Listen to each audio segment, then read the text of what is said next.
All right, everybody, we are live on Facebook. Hello, and I am so grateful that Dani said yes to joining us in this for this presentation today. I've seen Dani present a couple of times, and she just has so much to share and such a generous spirit that she shares it with. Grateful for the few people that are joining us live already. I hope you get some great value out of this. And of course, if you are watching this on a replay, please drop some notes in the chat as Dani goes along so you can just be involved in the conversation. I'm going to allow Dani to introduce herself. I know her through the Diamante Bridge Collective and Diamante Luz, a couple of really special projects here in Costa Rica, but she has a long history prior to our meeting that is inspirational and impactful, and I'm sure she can describe what she's been up to much better than I can. So Dani, with that, I'm going to let you go ahead and share your brilliance with everybody. And you're muted still, so you can unmute yourself. That's right. Thank you, Jason, so very much for putting this incredible week together. I've been following along what's already happened. This is day 3 for the Community Living Agreements Challenge. Yeah. And I've had the privilege of getting to see you at work as well and putting together just this meticulous, detailed, extensive compilation of information. And I'm incredibly grateful to you because this is all information that people ask me about on a regular basis because it's something I've been doing for quite a long time.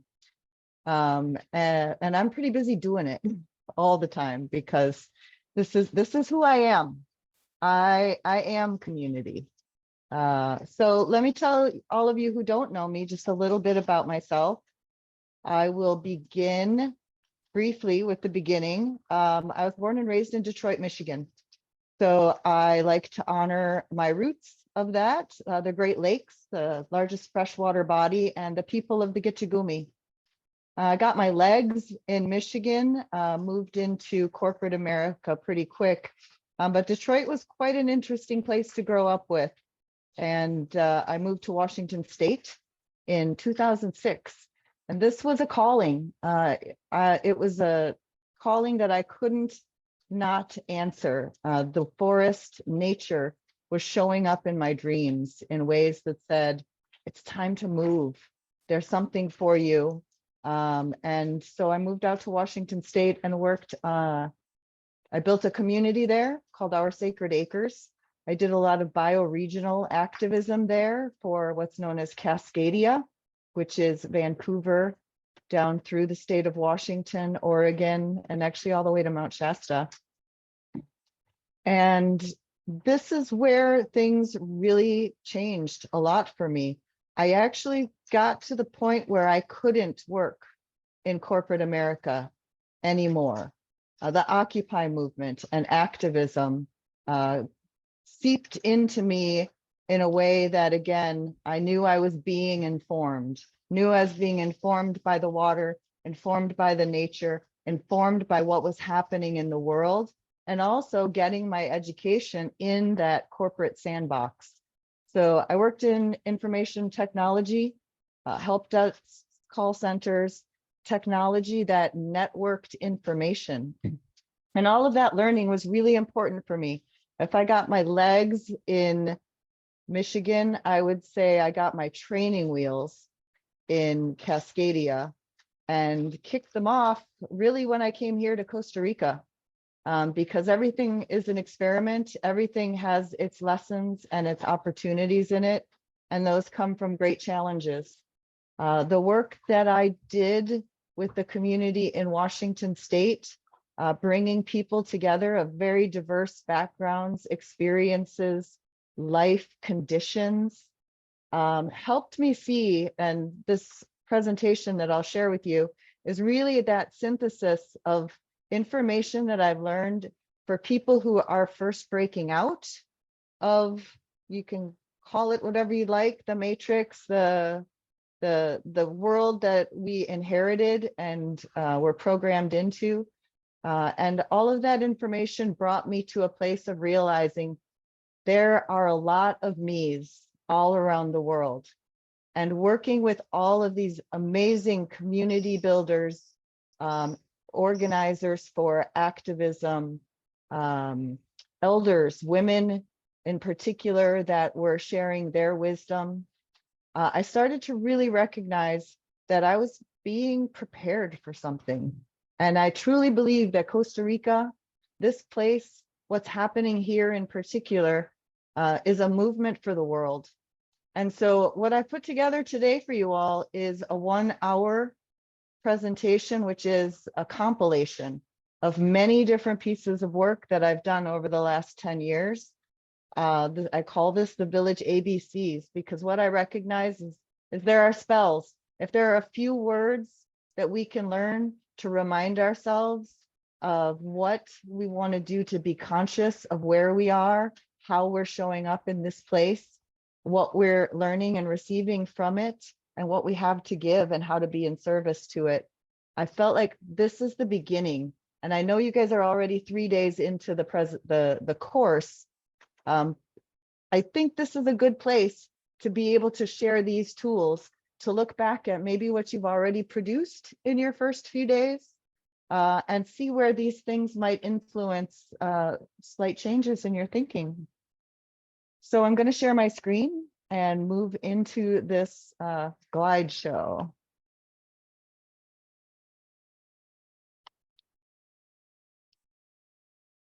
All right.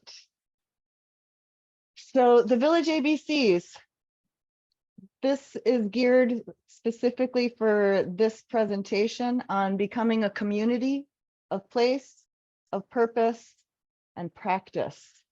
So when we're forming a community, we may have varying stages or degrees of each of these 3 things. Maybe we are in a physical location on the ground.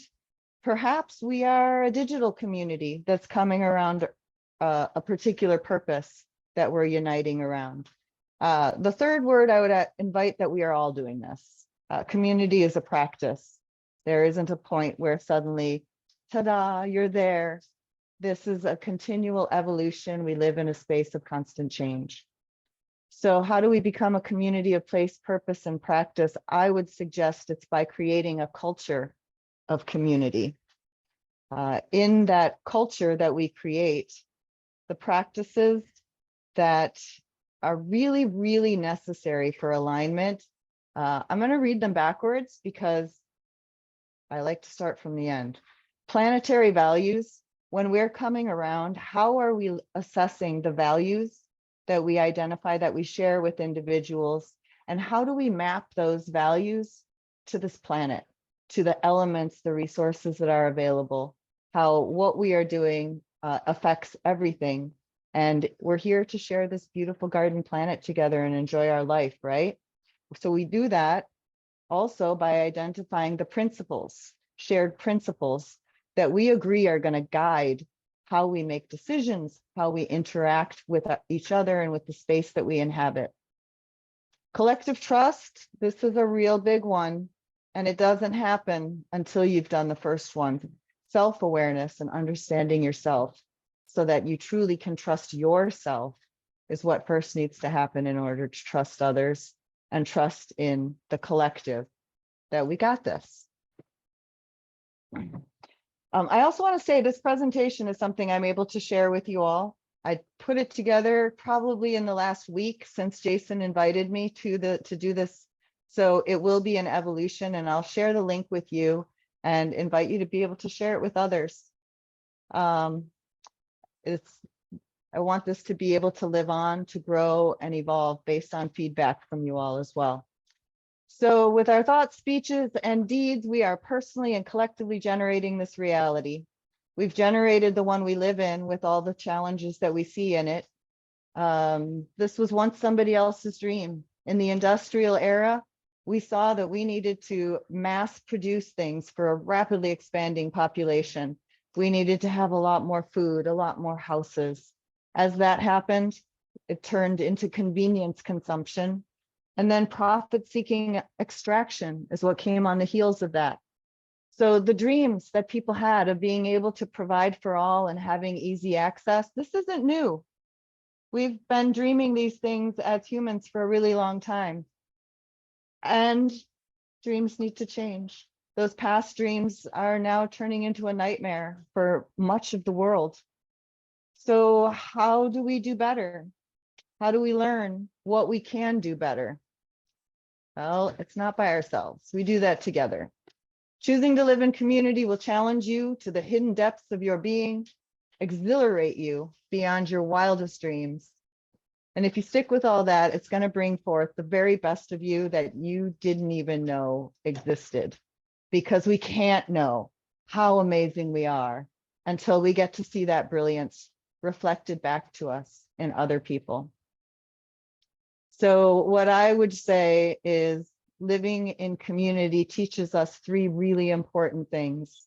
It teaches us how to restore our sacred connection to source. It teaches us to reclaim the power of our words through these agreements. It teaches us to take action in right relationship with each other, with ourselves, and with the place that we're living. And it teaches us what we need to know so that we can truly live the life of our dreams. Something came through to me this morning that because this changes a lot, when we look at what's keeping us from living the life of our dreams, I might suggest it's your dream. It's the past dream that we're still holding on to and aiming at that's actually in the way of the true dream that we want to inhabit. So let's talk about the agreements that we need for living in community, okay? The agreements shape the container in which we create trust. How do we do that? The practice that I'm going to share with you here today is practicing the arts of consciousness. Now, I'm not going to go too deep into any of these. Each of these parts in this presentation is actually an entire presentation. I've done whole day workshops and half day and an hour on each of these 4 subjects. So I'm going to share them with you. I'm going to give you these words as my gift. I'm going to invite you to dive in. There's links in this presentation as well. Much of this work has been done by so many different people around the world, and I've given just a few crumbs to help you find your way through each of them. The first part that we're going to talk about is agile, brief, and concise. This is conscious communication. The second part is one that anybody who's been living in community already or preparing themselves to live in community or dancing together on a dance floor somewhere, you've probably heard all 3 of these words quite a bit already: awareness, boundaries, and consent. These are the components of authentic connection. We're going to touch briefly on this third section, which I really believe you've got to get part 1 and part 2 practiced and embodied to prepare you for moving into part 3. Allies, borders, and cultures. This is decolonized activism, and it's a process. And then for those of you who are interested and want to go on into part 4 a little bit, this is where I live right now. These first 3 have probably been the last 7 to 10 years of my life.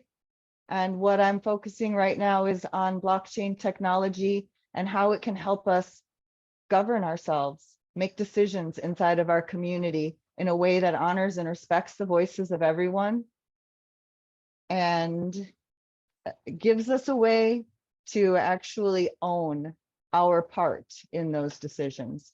So this is decentralized governance as agreements, blockchain, and community. And there's actually a whole nother presentation I just linked to at the end of this. So I want to just check in with you all. If you're familiar with Zoom, if you look on your bar at the bottom, you should have something that says, what are they called? Reactions. I love participation and feedback. So I really want to encourage and invite you all. If there's something that pops up that doesn't resonate, give me a reaction. Use a little icon to let me know. If something really resonates with you and you want that's really getting it for you, give me some hearts or something like that. I really appreciate knowing that you're there, and it helps me stay with you. All right, so let's go into our first one, conscious communication. This is actually an animated GIF, but I couldn't figure out how to insert it that way. Are you picking up what I'm laying down? I would suggest from that face, it's a little confusing. If you saw it in animation, she's actually winking, but this is the still moment of that movement, that animation. So we think we know what somebody is sharing, is saying to us or offering, but we probably don't know it as well as we think we do. And then the section we're moving into is redefining our terms, and I'm not going to slide it up yet because I want to bring your attention to where I have NVC in here. I am sure anybody who's involved in community has an association already when you hear NVC. Most likely your brain's like, oh yeah, nonviolent communication is part of conflict resolution and management. Well, I'm actually not talking about NVC. And after my work with a lot of different communities and agreements, I might suggest that NVC isn't actually a really great tool for us, because the better you are at it, the better you are at it. And when you're speaking with another person who doesn't have the same skills as you do in nonviolent communication, I've seen it actually feel pretty violent. What I really want to talk here about in this conscious communication, and when you get this link, you can click on this video. I'm not going to do it right now. But we had a 13-week offering here in our Diamante Bridge Collective on nonverbal communication. And I'll tell you what, every week, not only the people who were there the week previous came back, but they told other people, and more people came, and more people came. This is such a valuable tool. Understanding the nonverbal cues, things that I think it's maybe 10% of what we are communicating is actually with our words, and the other 90%. This is a nice little video. It's going to give you 12 examples and then give you all kinds of ways to dive into it a little bit more. But I want to encourage, as you're writing your agreements and forming them, and you're going to communicate with each other and talk about them, raise these skills in your community, and I have a reasonable degree of confidence that you will find those conversations actually go better, because you're aware of what you're communicating and you're able to pick up on the cues of others in the circle or in a direct one-on-one conversation. So with that little intro here about redefining our terms, what are the first terms we're starting with? The first ABCs are agile, brief, and concise. Agility is spontaneous adjustment of your position as collective wisdom is received. Being agile in your conversations and communication style is listening deeply to what people have to say and being able to speak to what's present in the moment, rather than holding on to the attachments you may have of what you thought you were going to say before you heard or saw or felt what's happening in the circle, in the collective, or in the conversation. So in conscious communication, no rehearsal or planning is necessary. This is full presence. Conscious communication is actually taking that moment, taking a breath, pausing, breathing in to make sure that whoever it is you're engaging with in this conversation or communication practice, you're feeling them. When you drop down into that place, into that space in your heart, agility becomes easy, because what you've done is positioned yourself in a more flexible and resilient space to be able to really listen and communicate from that place. So now what are you going to say now that you've dropped into that place and you're present and it's your time to share something? These two things often can be confused, so this is why I like to bring them in at the beginning. They're just examples of terms that you want to define when you're making your agreements, okay? Brief and concise are different. Brief is just time. It's asking us to maintain some sort of awareness to time. How much time are we using of everybody's attention when we're having a conversation? Is the other person still staying engaged with us? Even if what we're giving is good information, if you go on too long, you're going to lose them. And I have a lot of practice with that. So this is one where I tend to be a very verbose person. I might repeat myself a few different ways if I don't feel it's landing.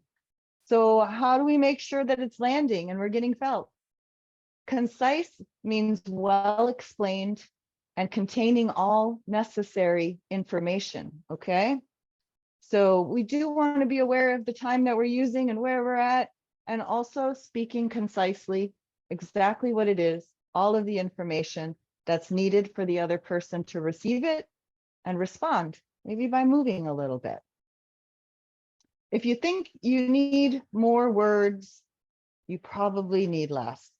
This is the lesson that I've taken from practicing these.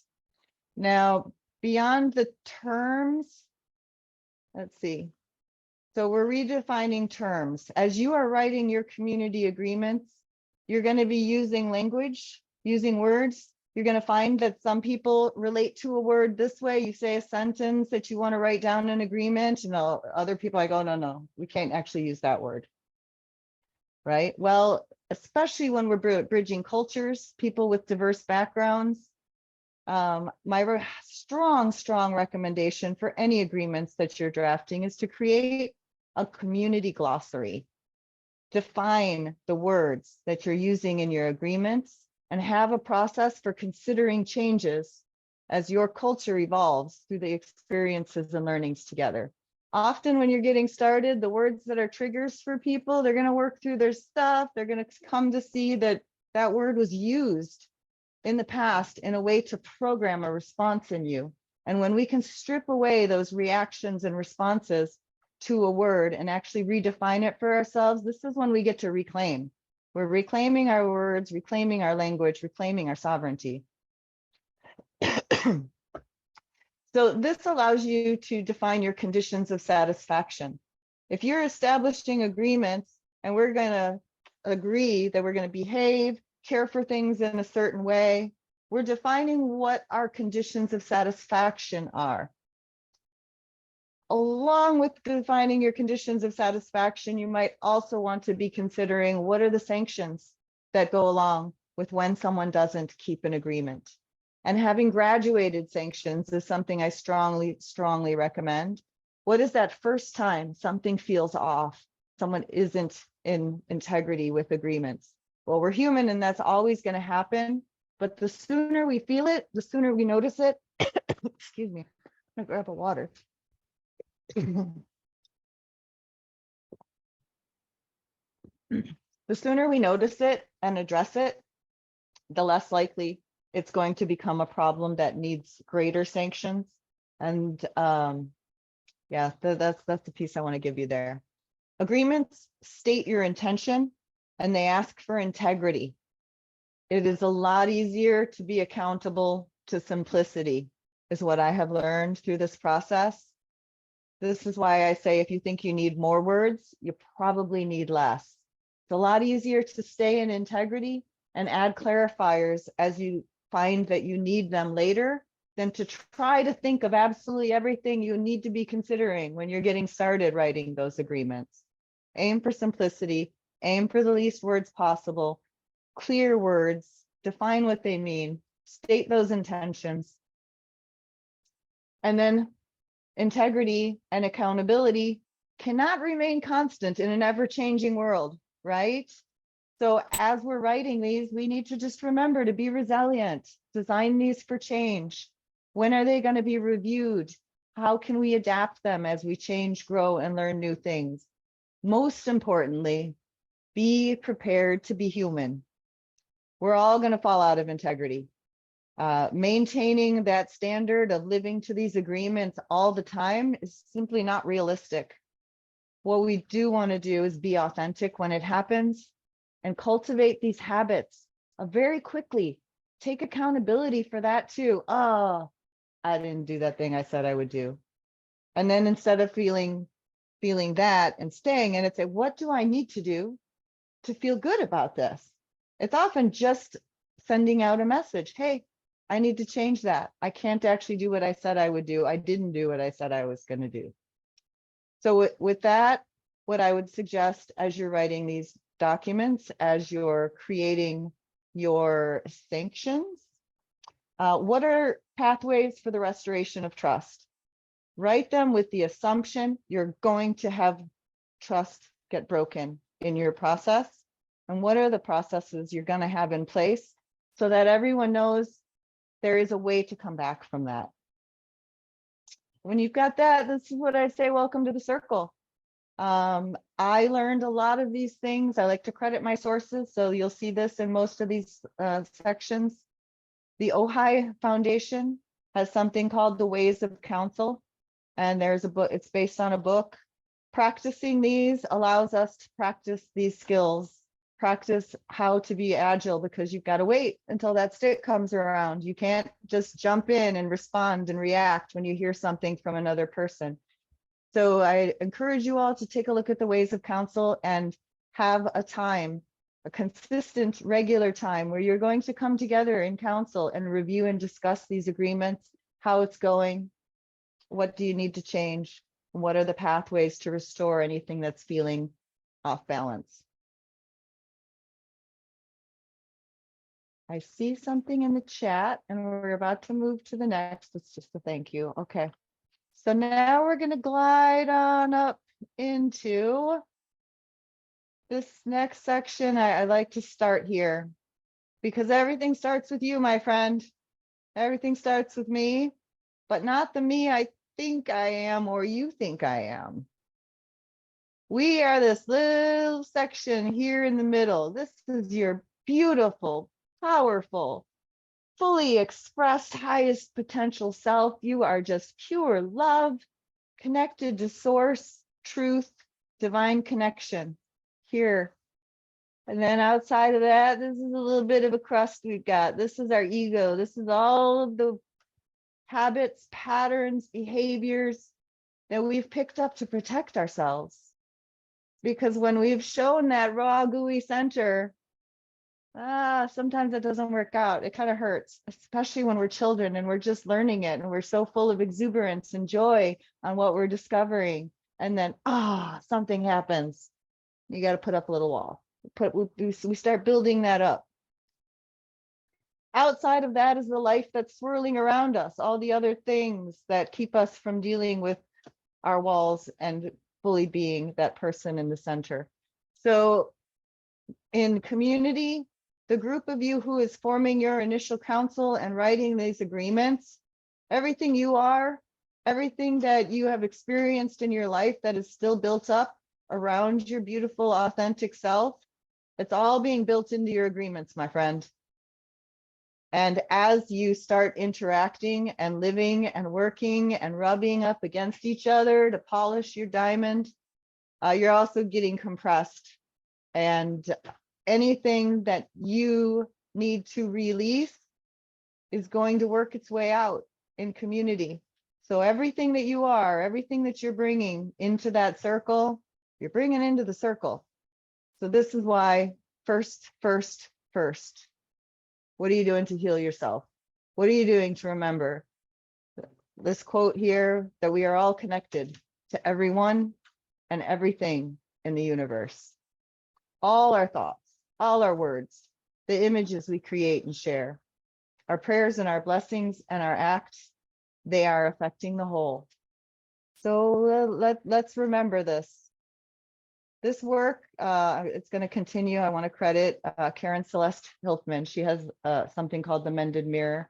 It's a beautiful website, and her graphics illustrate this perfectly. This is the forest I lived in Washington, and my very joyful roommate, Karen Joy, and myself, Dani Bell, learning and listening from the forest and being reflections to each other and honest and clear and true.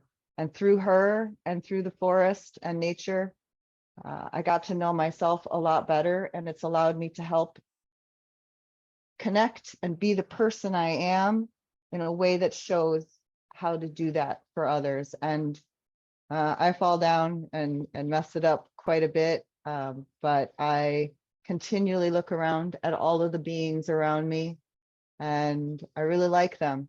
So I really like myself. The section we're moving into now is awareness, boundaries, and consent. Checking in on the time, we are at 1:30 already.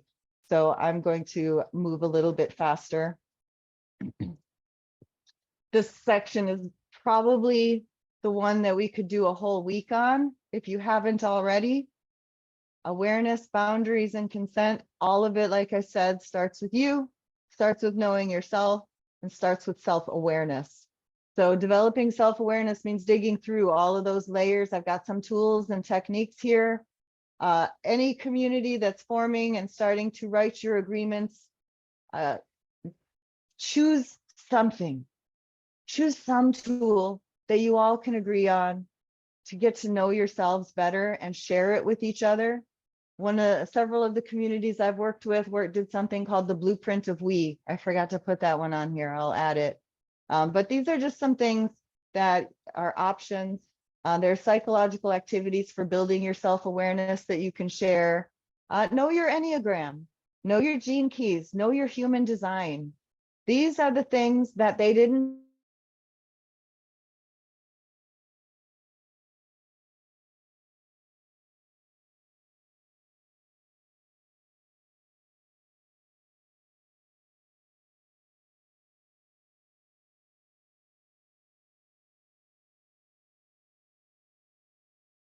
information and love in different ways. When you know these things about yourself and when you know these things about your others, when you are building that authentic connection with your co-founder or your partner, connecting at that authentic level requires revealing yourself, and it's kind of scary. So it helps if you do it together. Let's all take that risk together to really connect with each other in a deeply authentic way so that we can see life differently. No longer are we thinking from the ego and of our limitations that we're entitled to something or we need to protect something. When we're in that space, and when the people in the circle with us are all in that space, suddenly all of those challenges and opportunities are really just possibilities and opportunities for how we can be creative, how we can be fully expressed, receive the abundance that we have, and enjoy the incredible goodness of life. So we see through life through the eyes of love.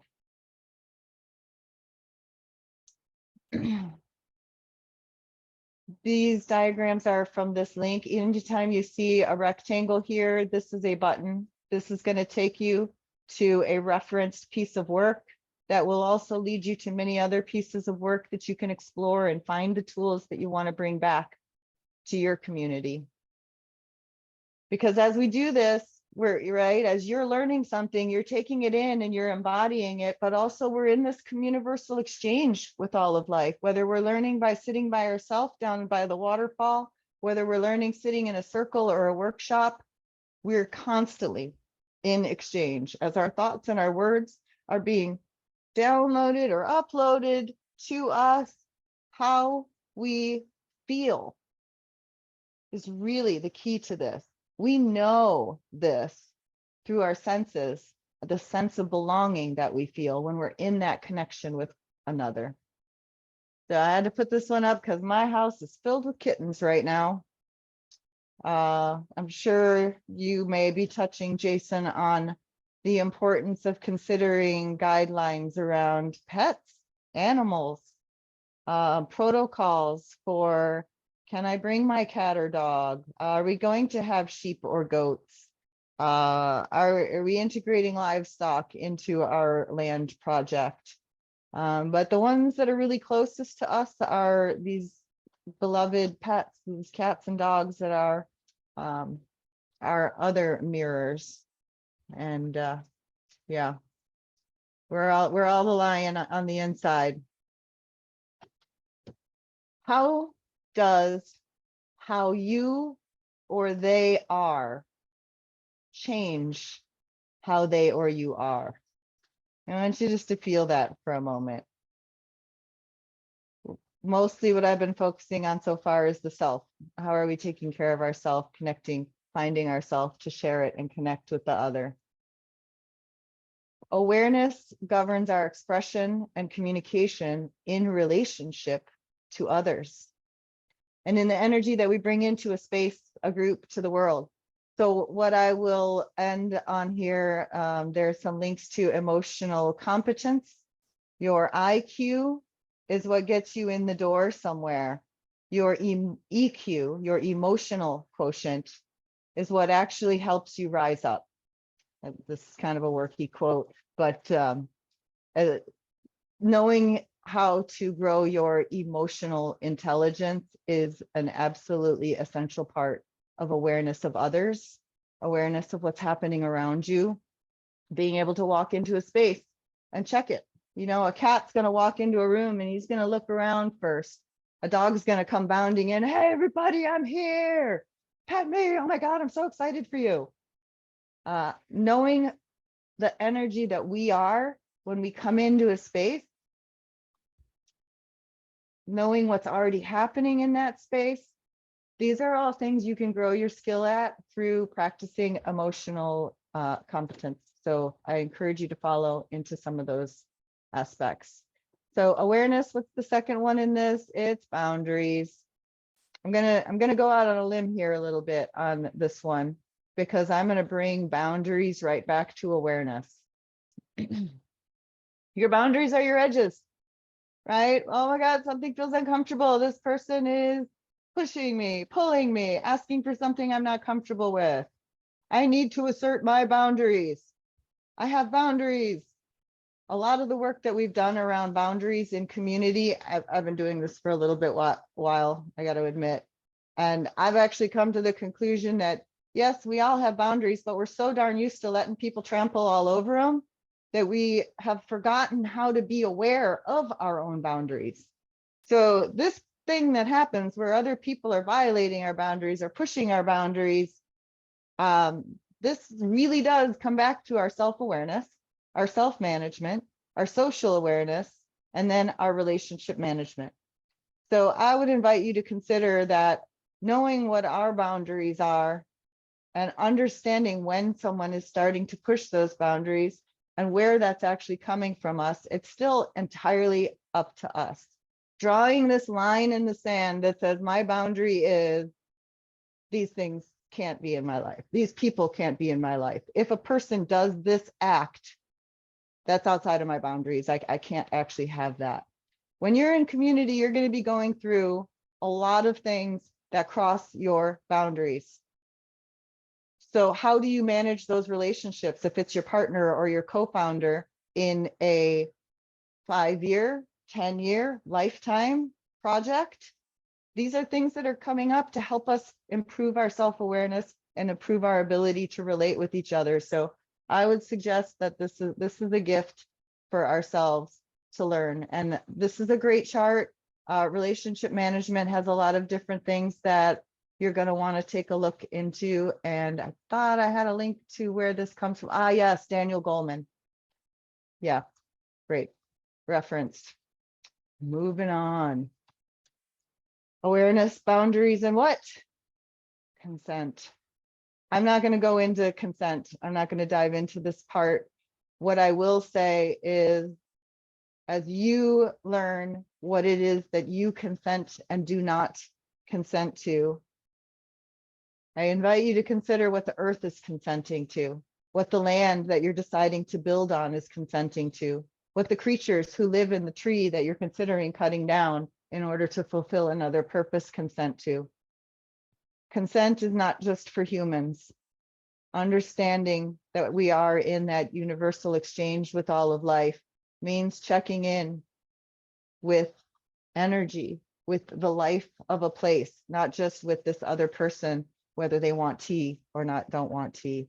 And if you're not familiar with all the consent practices, just look up consent and drinking tea and you'll get all the details you need. All right, I'm going to start shifting at this moment into activism. I only put one link on here because the reason this is important about thinking about what the earth consents to is because we as humans are the caretakers of earth.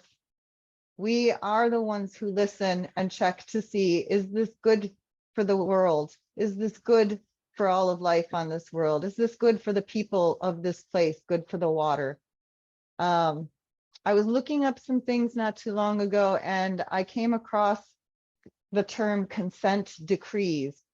Consent decrees are a very interesting type of agreement that says it's a United States legal term for when two parties say, hey, a harm has been committed, but rather than finding you guilty or anyone having to take some sort of responsibility, we're going to reach something we consent to and establish a decree.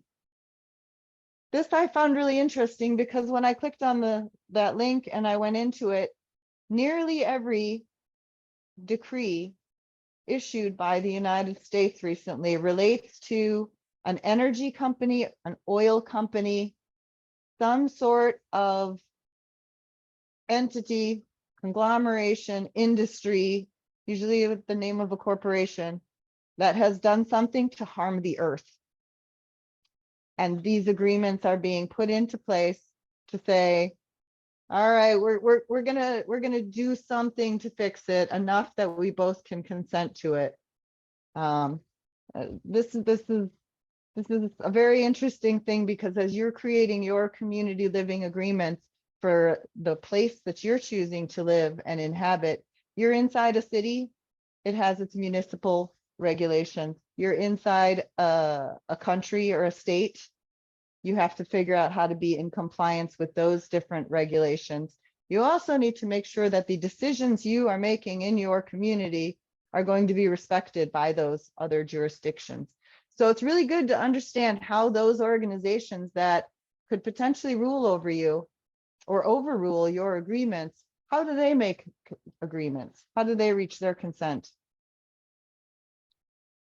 All right, so that's bringing us into allies, borders, and cultures, decolonized activism. I'm sharing with you here a incredible gift that's going to come up there in just a moment. Ally is a very interesting word. What does it mean to be an ally? Being an ally for me meant realizing that I had a lot of privilege and I had a lot of power. And there were a lot of people who that had been taken away from. And I saw that and I thought to myself, how can I help? How can I help make this world more just, more fair? I saw that I could use that power, use my privilege on their behalf. There are amazing tools all over. The words that I'm using in this presentation are words that you can go Google with, search the sections that are important to you, find the pieces that you can bring to your planning. But this particular tool is one of the most amazing I have come across. Whoops. I was looking for tools about systemic racism and social justice. That's how I found this toolkit. Are you working to address systemic racism and promote justice? So there's a justice action toolkit in this group, the community toolbox. So I'm going to go ahead and think, no, I don't have my screen sharing correct. This community toolbox has so many sections, I don't even know how to tell you. There are information for learning skills, taking actions, connecting with others, working on different things. Everything you can think about for building a community that you're like, how do we get better at that? I highly recommend you have this toolbox in your toolbox. It's a free online resource for those working to build healthier communities and bring about social change. But the core of it and why I have it in this part of the presentation is because what we need to do is be cultivating cultural competence. There's a very strong likelihood that the people that you are coming together with to create your community didn't all grow up in the same place. There's also a really good chance that the place you're building your community in might not be the place that any of you grew up in. So understanding the culture around you, understanding spirituality in a cultural context, for example. These are some really deep things to be considering. And culture is, we're saying here that we want to build a culture of community. And this is a transition that I made because people would say, oh, you're building a community. I'm like, no, I am not building a community. I'm here to build a culture of community, a culture of community that's being embodied by the people I choose to live and work with. And we get to call ourselves something, which is a community. All right, so that toolbox is probably one of the greatest gifts I got. So that journey of being an ally, it goes on beyond privilege. Just know that this is a constantly evolving thing. Keep learning, get curious, be okay with making mistakes. Learn to take accountability for that. We're going to make a bajillion mistakes until we get really, really good at taking accountability for it. That's the thing I found out.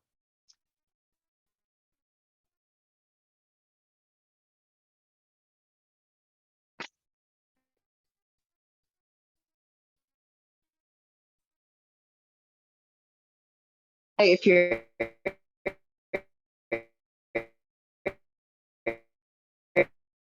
the program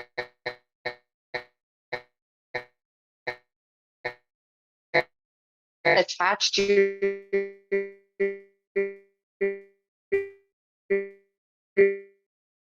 we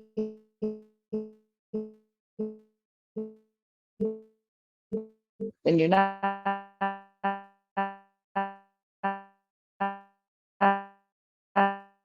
be aware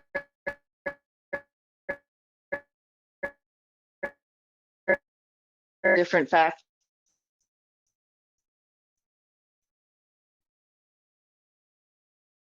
Like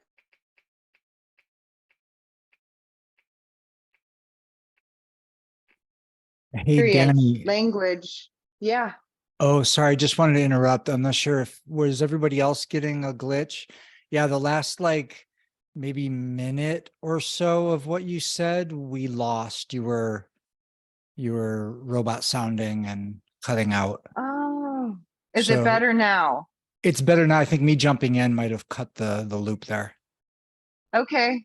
Well, the words were there. The thing I want to say is it doesn't matter how aware you are. You can raise your awareness all you want, but the point is to be doing something with that. Otherwise, you're not really an ally, you're just a bystander. Yeah. All right. So the borders part of this, borders don't just mean nations or states or rivers or indigenous territories.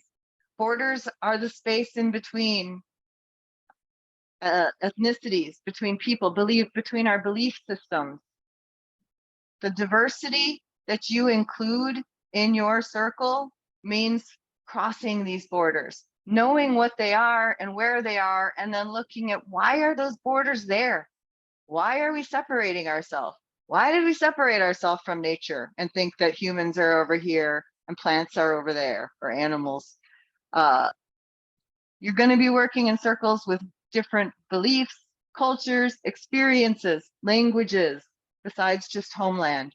So I invite you to think about the borders as the things we want to break down in between belief systems when we're creating a community. It's great to understand that all of these things are different. We can have different beliefs and different cultures and experiences still within a larger circle. That's giving us the diversity to be able to make good decisions. That's making sure that the voices that aren't in the circle are there. What is the composition of your group? Is there anything that's missing? Are you going to be making your decisions with a missing piece of information that's really important to be hearing? Are you talking to the neighbors, the people who own the land or live next door to you? The people who ran a campaign 5 years ago, for example, here, to remove petrochemicals being sprayed in the area. We have history and information in certain regions that's very needed in other regions. I see, Jason, up where you guys are in Chiripo, this is an issue right now. for the area that you're in, that these chemical sprays are being applied onto the earth and in the water. Well, down here, we happen to have a team of women who addressed that and actually had some success with it and set some precedent. So how are we sharing information across these borders is something to think about here. Okay, when you hear the word culture, this is a really fun exercise. I want you to, as you guys think about what are all the flags of your community? What are your freak flags? What are your identities? What are the things that you say, I identify myself as this or as that? My belief system aligns me here. Yours is over there. Understanding and breaking down what are all of the different cultures represented by your community, and then finding a way to celebrate those is really, really important. All right, let's see. I planned this for an hour. We've got 9 minutes left. So these last few photos are the things that really inspired me to do this work, to create these different presentations because of the experiences that I had, and ultimately to put down everything that I was working on up until the year 2016. I gave away everything that I had built up with that community in Washington to this place. This is the Cascadian flag in the center. When I chose to go to Standing Rock, represent the people of the Coast Salish, the indigenous people there that were coming to build structures to house the people that were standing up against the oil pipeline there, I brought a lot of gifts, and one of them was this flag. Because we were a people, we were coming to say, we are the people of Cascadia, we are the people of Coast Salish, and we not only stand with you, we're actually going to stand here with you and put ourselves in front of you when it's necessary, because this is the sacred. What we are working on together is the sacred. The earth is sacred. We are sacred. The spaces we create in which to communicate and share these experiences and learn and listen, when we remember that this is the sacred and respect and honor these cultures, these traditions, identify what they are and choose the ones we want to bring into this culture of community that we're building, we have to do that in an informed way. And sometimes it means putting down our own to go live somewhere else and feel that. And I did that for 6 months. I think this little one right here, that's my house. We built 30 of these tarpies, we called them, to live in, and for the elders of the community to have spaces to protect themselves. And the water is what has informed all of my work. The waters have moved me, the elders learning to listen and find out who has gone before me, who are the people who have already created communities. How did that work out? What did they learn? What do they have to pass on for me? I want to impart to you all, as you embark on this journey, to seek out your elders. I consider myself an elder in training. And when I had that realization, I thought, well, who am I learning from? I had moved myself across the country. I had to actually go out and find who are the wisdom carriers that I want to honor and respect, engage in exchange with, bring them gifts in thanks for the wisdom and the time that they have spent on this earth and sharing it with me. So this is my story. I'm really grateful that you've come to hear a little bit of it. This final section that I haven't gone into, part 4, is a whole nother presentation, the ABCs of decentralization. And based on my work working with the indigenous, based on work with bioregionalism and creating these cultures, intentional communities, guidelines, documents, it brought me around to the realization that we need a better way to manage our agreements. When we agree on something, there's conditions that went around that agreement. How are we recording and preserving those agreements and what was made? Who was sitting in that circle? at the time an agreement or a decision was made, 3 years down the line, 5 years down the line, when somebody says, why do we do it that way? Let's not find ourselves in the position we are now. Let's be able to go back and look and say, oh, this is actually one that's ready for review. The people who built that were coming from this, and we're focused on the building part of the village. But after we build the village, which is built by builders, we're going to inhabit that village. We're going to inhabit that village by becoming elders, inviting our elders, having children, playing like children. So agreements, blockchains, and communities, I believe, is the future. And it will also be a future presentation. Whoops. I'm happy to click on it if need be, but what I want to do is leave some time here for questions. So this is my grandson's class. That little guy holding up a sign there with a K, that's my little grandson, Loki, and he's helping me to thank you all. I will include a link to this presentation as well as links to find me for you all, and make sure, Jason, you've got all that. I invite your communication. The work that we're doing is informing, just as I'm sharing with you what you got from this. I'd love to hear it. Please share back with me. And let's move to any questions you guys might have.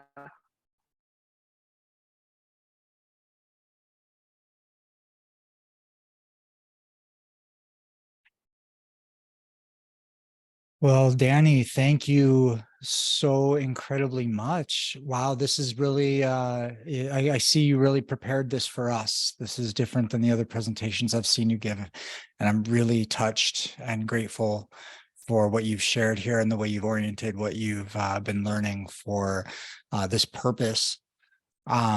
If I had any questions, it's when can we set up the part 2? Because like this last piece that you left us with, decentralizing our agreements, is so much what I am also very passionate about right now. It's something I'll be speaking more about on the 7th day of this challenge. Really going to be talking about getting out of our bubble and connecting with the people in our pueblos and the people that we live amidst, and the conventional people that we often talk less with, and learn and tap into and integrate ourselves into their culture more than asking them to integrate into ours. And so I really, building the bridges and blending the borders, the separation. So I have a feeling that's a bit of what you're going for with that presentation, but I know I'm going to be blown away with the things you've thought of that I haven't. Thank you, Jason. So this decentralization one is very focused on blockchains and cryptocurrencies, because ultimately the work that I've been doing in all of these different communities, both on the ground and in the virtual realms, has really been pointing to the fact that our current economic systems, which were those dreams of the past, are breaking down. And they've also, because the way that they've been built to profit, has consistently extracted to the point where we've forgotten the gift. We've forgotten that the earth is giving us what we need all the time. We've forgotten the power of just sharing a meal without thinking about, well, who's going to pay for what? How do we break this down? And all of these are important. Exchange is important. Can you see this ABCs of decentralization? I'm thinking I might not be sharing. You're still sharing. Okay. Okay, great. I wasn't sure how I shared it. So this presentation I made back in 2021 for actually for people up in Chirpo. And it's due for a refresh as well, but it's a really good primer on agreements and blockchains, and also where we're going in creating resilient local economies that allow us to keep the energy and production of a region in place instead of sucking it up out of the earth and shipping it over to somebody else, because just like we do that with money, we pay for something and that money goes away. That's what's happening with the abundance of the earth right now. So moving into using these technologies to create local economic systems that are healthy is what I'm focusing on more in the future. And I hope for those of you who want to click on this, when you get the presentation, feel free to message me. At the end of that slideshow, there's a link tree for me with any way you want to reach out. And I would love to be able to produce another presentation for you soon.